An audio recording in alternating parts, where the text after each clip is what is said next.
ট্ৰাইবেলসকলৰ কি অৱস্থা হ'ব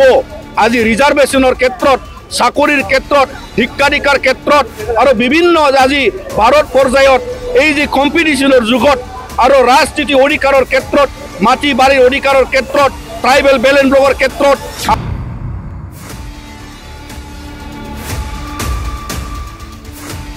আৰু ৰাজনীতি অধিকাৰৰ সুৰক্ষিত কৰাৰ ক্ষেত্ৰত আপোনালোকে 6 শিডিউল কাউন্সিলৰ যদি গঠন হৈছে তথাপিও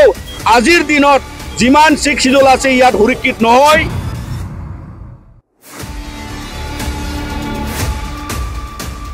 কোকৰাঝাৰৰ মানে বডোফাৰ চিলড্ৰেন পাৰ্কৰ পৰা আমি উকিয়াই দিব বিচাৰিছো কম চৰকাৰক যাতে কোনো পৰ্যায় আমি এক্সিস্টিং ট্ৰাইবেল বিলাকে মানি ল'ব নোৱাৰে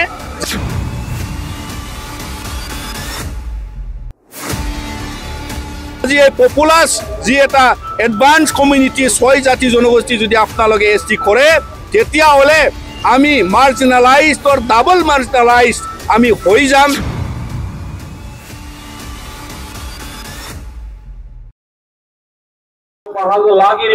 আজি আমি কোকৰাঝাৰত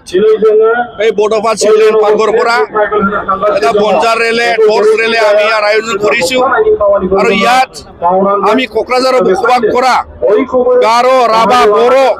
আৰু বিভিন্ন আমাৰ ট্ৰাইবেল সংগঠন ইয়াতে আমি একগোট হৈছো কিয়নো আজি অসম চৰকাৰৰ যি কেবিনেটৰ দ্বাৰা আৰু তেওঁলোকে অসমৰ এতিয়া চলি থকা যি এটা অধিৱেশন তাত তেওঁলোকে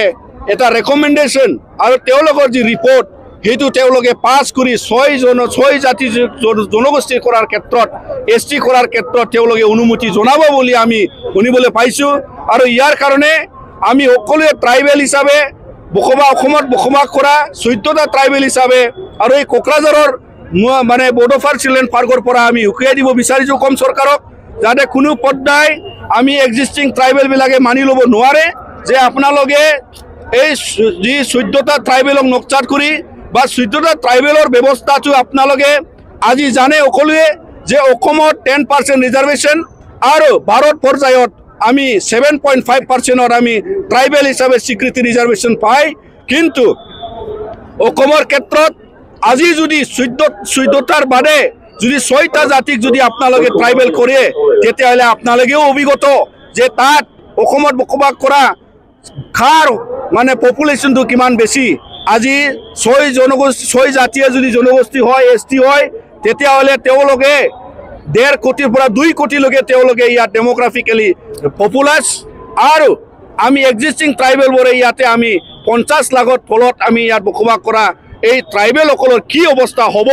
আজি ৰিজাৰ্ভেশ্যনৰ ক্ষেত্ৰত চাকৰিৰ ক্ষেত্ৰত শিক্ষাধিকাৰ ক্ষেত্ৰত আৰু বিভিন্ন আজি ভাৰত পৰ্যায়ত এই যে কম্পিটিশ্যনৰ যুগত আৰু ৰাজনীতি অধিকাৰৰ ক্ষেত্ৰত মাটি বাৰীৰ অধিকাৰৰ ক্ষেত্ৰত ট্ৰাইবেল বেলেন্স ব্লকৰ ক্ষেত্ৰত আপোনালোকে আজি দীৰ্ঘদিনীয়া 75 ইয়াৰ্ছৰ ইণ্ডিপেণ্ডেন্সৰ পাছতে যদি আপোনালোকে এই কথাটো ভাবি লয় তেতিয়াহ'লে আমি ভাবিব বাধ্য হ'ম যে অসমখনে কোনো উন্নতি হোৱা নাই অসমখনৰ কোনো উন্নত ব্যৱস্থা হোৱা নাই ইয়াৰ ক্ষেত্ৰত আমি এক্সিস্টিং 14টা ট্ৰাইবেল আমি প্ৰমাণ আছে আমাৰ শিক্ষাধিকাৰ আগবাঢ়া নাই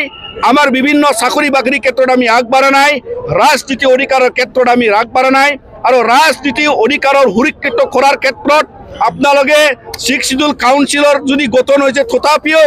আজিৰ দিনত যিমান 6 শিডিউল আছে ইয়াত সুৰক্ষিত নহয় যিমান অটোনমাস কাউন্সিল আছে ৰাভা মিচিং তিৱা সকলোৱে ট্ৰাইবেল কাউন্সিলে অসমত সুৰক্ষিত নহয় যদি আপোনালোকে ভাবিছে যে 6টা জাতিক এসটি কৰাৰ পাছত যদি অসমখনক সুৰক্ষিত কৰিব বুলি সুৰক্ষিত কৰিব বুলি তেনেহলে এইটো ভুল ধাৰণা কিয়নো আজি এই পপুলাস যি এটা এডভান্স কমিউনিটি 6 জাতি জনগোষ্ঠী যদি আপোনালোকে এসটি কৰে তেতিয়া হলে আমি মাৰ্জিনালাইজড অৰ ডাবল মাৰ্জিনালাইজড আমি হৈ যাম এক্সিস্টিং ট্ৰাইবেলে আমি পপুলেশনৰ ক্ষেত্ৰত মাৰ্জিনালাইজ হৈ যাম শিক্ষাধিকাৰ ক্ষেত্ৰত আৰু আমি মাৰ্জিনালাইজ হৈ যাম আৰু বিভিন্ন মানে অৰ্থনৈতিকভাৱে আমি ইয়াত মাৰ্জিনালাইজ হৈ যাম আৰু ইয়াৰ ক্ষেত্ৰত ইয়াৰ কাৰণে আমি এক্সিস্টিং ট্ৰাইবেল বিলাকে এই আৱাজটো আমি ক্লিয়াৰ কৰিব বিচাৰিছো যে অসম চৰকাৰে সাৱধান হওক অসম চৰকাৰে এই ডিসিশনটো হলাই লওক যাতে কোনো পৰ্যায় 6 জাতি জনগোষ্ঠীয়ে অসমত আৰু নতুনকে এসটি নহয়